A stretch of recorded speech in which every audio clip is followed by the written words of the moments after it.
Hey there, Fletch from All Things Overlanding here, and today I'm going to be talking on the podcast about winter overlanding. I'm going to be giving you some tips, some tricks. I've been doing winter stuff for probably 5-6 years now with a vehicle specifically. I've been camping in winter for 20 years, but since I've gotten into this whole quote-unquote overlanding thing, I've definitely learned a lot of stuff, a lot of tips and tricks for how to be more successful in winter, how to equip yourself for winter, things for your vehicle that will help in the winter. So again, I'm going to try and walk you through as many of those tips as possible. So anyways, let's get into winter overlanding tips and tricks.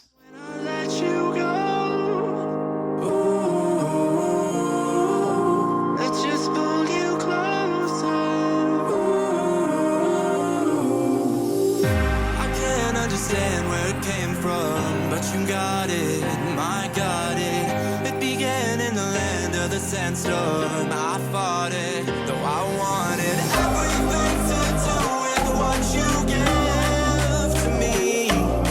Loosening my grip. All right, guys, so as I mentioned, today I'm talking about winter overlanding, winter wheeling, winter camping, whatever you want to call it. I prefer kind of a combo of all those things. I like to go to wintry, snowy places, even if it's single digits, negative temps. If you're equipped properly, you can still have a good time. So, and honestly, I think that there are a lot of pros of going in the winter. It's easier on your vehicle. It's easier on your suspension.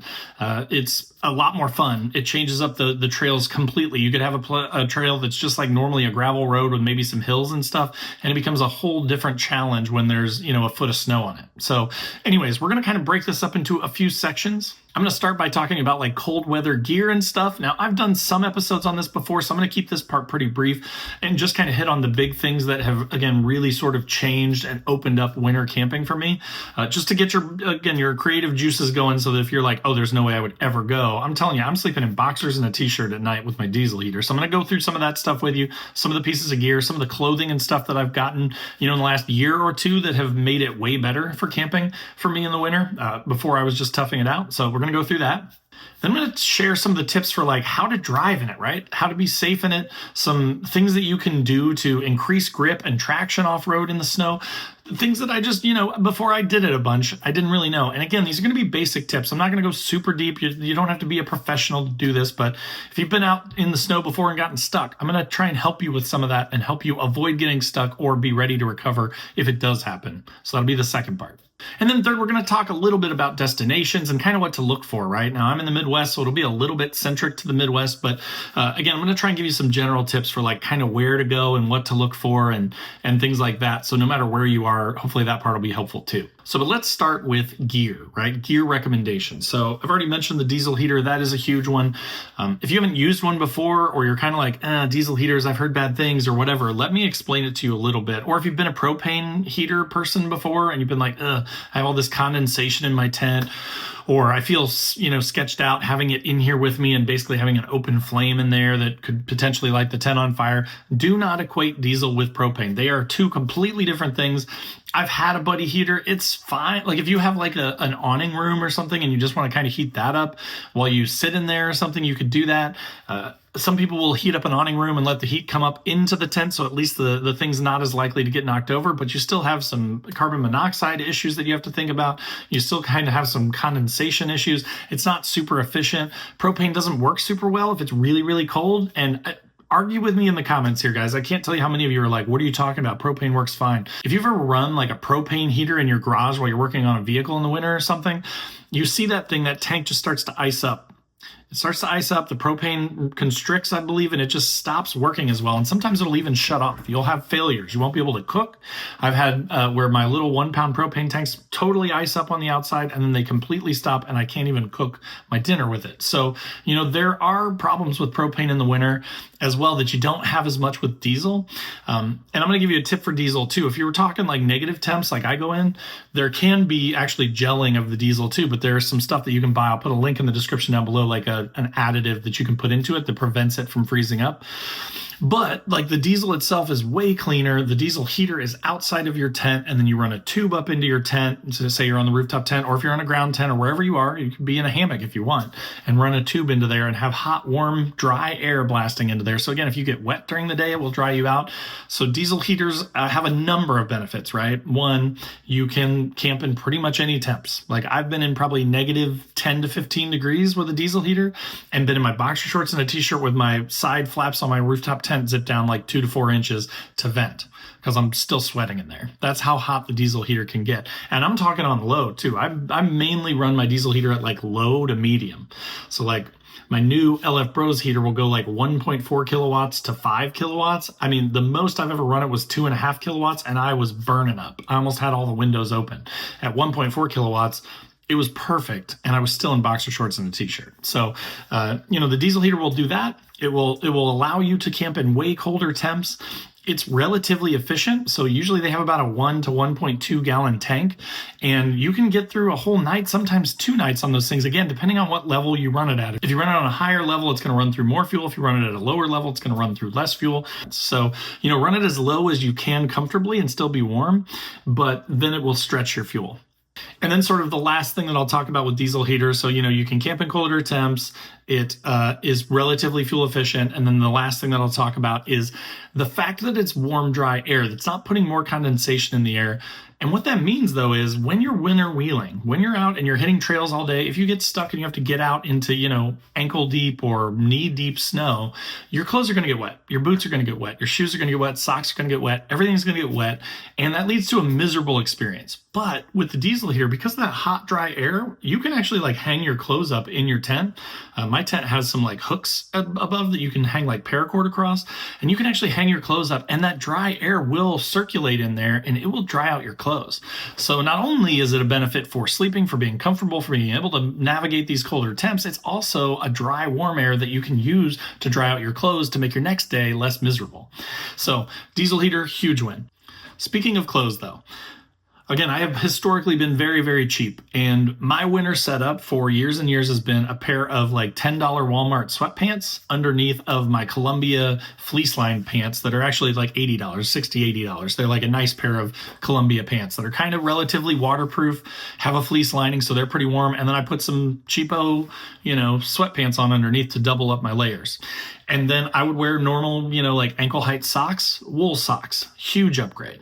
But I would, in the past, wear regular old, just like, ankle height summer socks. And then I would wear my Columbia shoes, which are more like hiking shoes. And again, you're immediately wet. When you're in the snow and then you get back in your warm vehicle, that snow's melting, and then your shoes are wet, your socks are wet, your feet are wet, it's cold, it's miserable. So I'll talk about that here in a second too. Then I would traditionally wear like a t-shirt, some sort of a sweatshirt, and then a jacket. Now, I did upgrade to a Venestus heated coat a couple of years ago, and that's pretty cool. The only bad thing is, obviously, it's limited by battery, so if you run it on high a lot, then you may have a time where it runs out. Now, it still functions as a normal coat, but the heated element is really, really nice. So typically what I do is I will take the battery out during the day while I'm on the trail, charge it up, put it in at night, turn it on when I'm sitting around the campfire or whatever, use it up, go to bed. My diesel heater heats me up. I take all my stuff off. I don't need my coat or my heated coat element battery anymore. And then the next day, charge it up on the trails and you're good to go. But so that's pretty much it. I mean, I've been pretty plain Jane. So now here are my tips, my advice, my recommendations for ways to improve that, right? Better quality gear. And it's going to be expensive. I hate to say it, but like really good quality pants. REI has a ton of stuff. There's a company called Livsin that I will link to in the description down below that I recently came across, that they make some super high quality stuff, like really meant to last forever kind of clothes. And they're awesome, but they're warmer, they're better made. They're not going to just let all your heat out. So, focusing on some better quality clothing is super important. Socks, as I mentioned, equip yourself for the weather. Wear wool socks. It makes a big difference. Wool socks make a huge difference. I'll put a link to the ones that I've got down below. I bought pretty cheap ones. You can get more expensive ones. I'll try and put a couple options down there for you.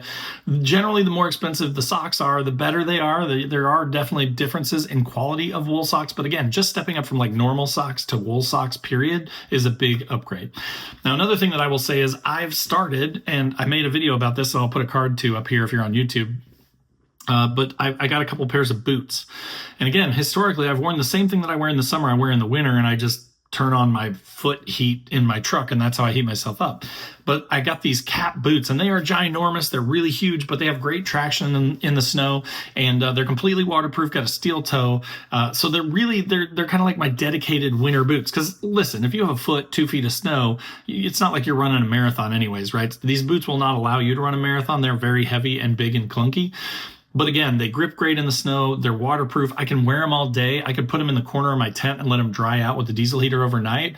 And then like when I'm driving, I can wear my Columbia hiking shoes, be comfortable and stuff. If I need to get out of the vehicle, I can swap over to my boots and then wear those the rest of the day. But I bring a couple pairs of shoes. So I've got a backup, and then I've also got my waterproof sort of dedicated winter boots. So boots make a big difference. And then the same with like hats and gloves, right? You want to bring that stuff, even though you want to be tough, you want to be a tough guy, and you want to be like, I don't need a hat, I don't need gloves, whatever. You're going to want them. If you have to get out, if you have to spend an hour or 2 hours recovering a rig off the side of the trail or something, you're going to want all that equipment, and you need to be prepared, right? It's just like anything else, kind of like prepping. You just want to make sure that you'd rather have a little bit too much stuff than not enough stuff if the worst happened and you got stuck or someone else got stuck or you need to spend a bunch of time outside.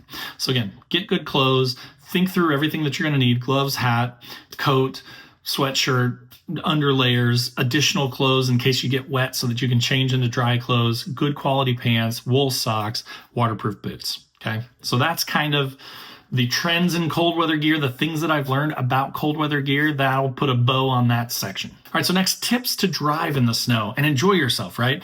And without talking too much about gear here, some people are starting to notice, I posted a picture on Instagram, that I'm switching from the Kenda Cleaver RTs that I've had on my last couple trucks, and I love those tires. They're fantastic tires, but where they struggle is wet and snow.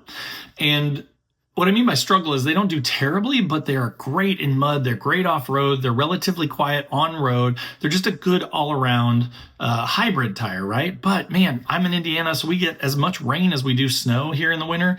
They will claw through some snow, but they're not great in the snow. And in the wet, they're miserable. Like, I mean, I slide sideways through roundabouts and stuff with them because they're so bad in the wet. So I'm in the process now of switching to these Nitto Terra Grappler G3s, and those things they're more of an AT tire, so they're a little bit less aggressive than the Kenda RT. So there may be some sacrifice a little bit on the off-roading front, but they are supposed to be amazing in the wet, amazing in the snow. That's what they're really made for. So I'm super excited to try those out here in the next few years, just to kind of give them a good long test. But that's why I'm switching to those, is because most of my season is fall and winter.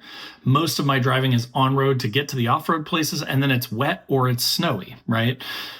I don't do a lot of mud. I don't do a lot of rock crawling and things like that. If you do, I think the Kenda Cleavers are probably a good option. If you're more like me, Midwestern, wet, snow, winter type stuff, I think that the Terra Grappler G3s are going to be a great option. So anyways, that is a piece of gear that I'm switching. You do need to think about your tires, right? Regardless of what you get, whether you get either of those things that I just mentioned, just think about your tires. If you've got plain old street tires, they are not going to do well in the snow. You will not have a good time. You will be stuck a lot. I mean, I'll give you an example. There was a Ford Ranger that went on a trip with us not too long ago. I had my Kendas on, and I never got stuck. I winched out like 5 people that day, but I never got stuck. And I'm going to give you some more tips about tires here in a second and how to air them down and that kind of thing. But, that other gentleman had like street tires on, and he was constantly stuck. He just, every time that he would slow down, he would sink down into that snow and he'd be spinning. So again, just think about your tires, think about your setup. That is very important. Now, what I was talking about that is super important is airing down makes a huge difference in snow. It's almost like sand or anything like that, right? So, when you air down, I recommend airing down quite a bit. Now, when we were in Michigan earlier 2024, we got 2 feet of snow in about 2.5 days. It was snowing nonstop the whole time. Again, I had the Kenda Cleavers on. I aired down to like 18, 20, somewhere in that ballpark. So I didn't even go as low as I have before. I've gone down to like 12 to 15. And I mean, I'm unstoppable at that. But I do worry a little bit about throwing a bead, right? So you don't want to air down so much that you could potentially lose the bead on the tire, and then you're dealing with a whole other problem. So usually about 18 to 20 is where I will go in the snow. And with that, lower tire pressure, again, I've had really good success at getting through stuff that other people are getting stuck in that are at like 25 to 30, right? So airing down helps a ton in the snow. That's a good tip as well. And And then just going a little bit slower, paying attention, because with the snow, if you have a good deal of snow, it's going to cover up obstacles, right? It may cover up stumps or rocks or anything like that. So you definitely don't want to be bombing down these trails unless you know them really well, maybe, right? I don't want to discourage you guys from having fun, but like I've been in places like Manistee Forest, National Forest up in Michigan, and we're on trails that I've never been on before, and it just looks like a white blanket, right? It looks really smooth, and then all of a sudden you're dumping down through the snow and you're in like a 3-foot drift and you had no idea it was there. So you just have to be a little bit careful, be a little bit cautious, keep your eyes open, pay attention. Actually, even when it's snowing and stuff, I will usually crack a window. Maybe I'm a weirdo. I like to hear stuff, right? I like to hear what my tires are crunching over, what is kind of happening around me, the RPMs of the engine. Like I like to hear what's going on with the vehicle so that I can kind of tell if I'm spinning or if I'm, if I have traction. So I crack my windows a little bit. That's just another tip. But, just be careful, take your time. With snow stuff especially, it's a little bit more dangerous to go solo. Like you definitely want to be careful because if you get stuck, it could be a life and death situation, right? If you have a winch, that makes me feel a little bit better. I have a winch so I could at least somewhat self-recover if I, slid into a ditch or something, or if I got stuck and I needed to recover. I'm in the Midwest, so there are trees everywhere. It's not really tough to find recovery points. But again, going with some friends is just the best, safest way to do it because no matter what, we'll get each other out, right? So bring recovery gear. That is another tip. Make sure that you are equipped properly. Like make sure that you don't forget your D-rings. Make sure that you don't forget your soft shackles, your kinetic rope. Kinetic ropes work really well in the snow too. And so do traditional straps. So you don't have to have a kinetic rope, but they work a little bit better if you get really stuck down deep into some snow or some muddy ruts or something like that. So just have recovery gear, pay attention, be careful, go with a buddy, right? Those are kind of my tips around the wheeling portion of it. Again, use the day too to charge up electronics, to dry out wet clothes, put them in your cab, turn the air on high, put them down on the floor, right? Use the power that you've got during the day, meaning like your battery power that's being recharged by your alternator to keep your stuff warm, dry, charged up, so that then when you get back to camp and it's cold, you've got your heated jacket, you've got maybe like a heated blanket or whatever gear you've got that requires recharging, get it all charged up during the day so you've got it when you get to camp at night.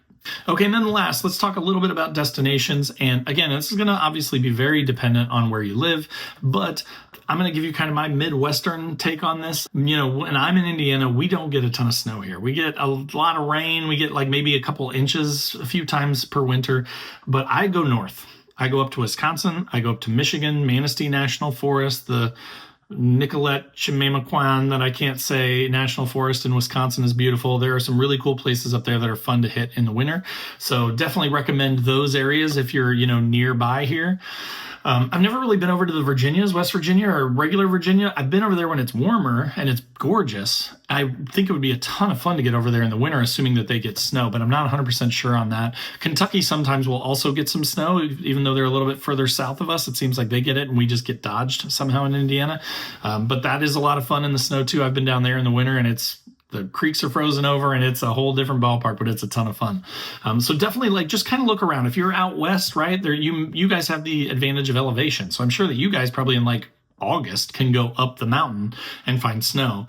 Whereas again, out west, we got to wait till, November, December, January, February, March, pretty much before we're going to see anything. And then you almost have to drive 8 to 10 hours away to go find it. Right. So unfortunately, if you are in the Midwest, if you're listening to me, watching me and you're in Indiana, Michigan, Wisconsin are going to be your best bets for sure. So definitely consider going up and checking those out. But that is kind of my go-to. Wisconsin, Michigan, awesome, fun trails. And nothing too challenging, no rock crawling or anything like that, but just fun, snowy trails and beautiful scenery, right? So again, just be on the lookout, pay attention to weather too.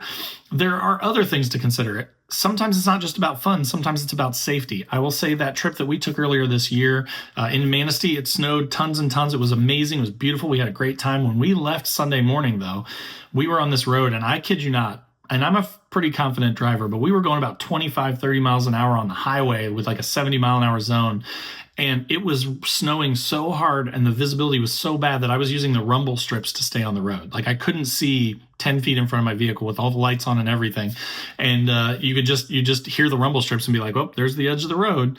And we got through there. But as we got through that weather and it started to lighten up and the snow kind of stopped as we got further south, there was a like 50 some car pileup that happened like an hour after we went through there. So like we could have been involved in that. So you want to be prepared. You want to be safe. It's not worth the risk to try and fly fly by everybody, because then if you get stuck on the side of the road, it's going to take you way longer than that time you saved going super fast or trying to be risky in the snow. So just, again, be safe, be conscious of what's going on. Pay attention to other drivers. I do that a lot. In Wisconsin and Michigan, it's a little weird because they drive like there's no snow on the ground. They'll drive 75 miles an hour in like a dumping snowstorm with no visibility. And that's not me, but like if you see people slow down, especially, then definitely slow down. Like if you're going faster than natives, folks from that state, then you want to just kind of slow it down probably. So anyways, that'll kind of wrap it up for this episode. I hope that those were some helpful tips for you. I hope that that encourages you to get out this winter and explore if you haven't done it before, or if you have, hopefully it motivates you to get out right now, right? This is the time. So we've got a couple months left of winter. I'd love to see you guys out there, and I plan to get out as much as I can. So anyways, again, hope that was helpful. Of course, as always, in the description below will be links to all my other social channels, so wherever you want to come hang out, I'd love to have you. There's also a link to my website where I've got funny overlanding camping theme patches and stickers, things like I hate people so I camp, or F people, let's go overlanding. There's all things overlanding stickers and patches, so if you want stuff for your headliner or your windows or whatever, check those out. Also below this video on YouTube is a join button. That's just kind of a passive way to support the channel and also get early access to the videos. If you're on the podcast side, leave a 5-star review, add it to your favorites. It helps a ton, and hopefully you're enjoying the content. And then if you want a more active way to be involved with the channel, there's also a link to my Patreon page down below. That one is awesome. We've got a 24/7 Discord. We all kind of chat about our rigs and our gear and that sort of thing. We have a once-a-month Zoom call, and then we're trying to meet up for a trip or two. Like we're actually doing one in February this year up to Wisconsin to hopefully get into some snow. So again, definitely check that out if you're into hanging out and want to be more involved with all things overlanding. But again, thanks for watching. Thanks for listening. I hope you guys have a great holiday and Happy New Year, and we'll see you soon.